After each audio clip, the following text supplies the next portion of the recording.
I'm Johnny Breckens Jr. and I'm a track and field athlete at Lee Summit High School. It's kind of in my blood, you know, both of my parents did it. It's kind of in my genetics. That's just that. Track and field is my first love. The bond, I'm very happy we got it. You know, the field and the track complement each other. It looks great. You have a track that's been there for a while, it starts to wear, and you know, the surface starts to flatten a little bit, and it can affect your arches and your shins. The fact that there's a new one, it'll help us. You have something that's great quality, it works well on the body. I'm Mike McGurk. I'm the Activities Director and Assistant Principal at Lee Summit North High School. I love my job. There's nothing else I would rather do. It's exciting to be able to work on opportunities for our kids. They learn so much through sports and activities. I felt really excited that the bond issue was passed by our voters. It had community support across the board, and it was really nice to see.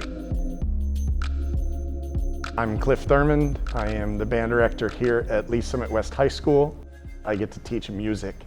And music was something that was always a passion in my life. Getting to share that love and that passion with my students is the reason that I do it. I've been teaching long enough that I've seen bonds and levees go by. There's a lot riding on this one, specifically in music.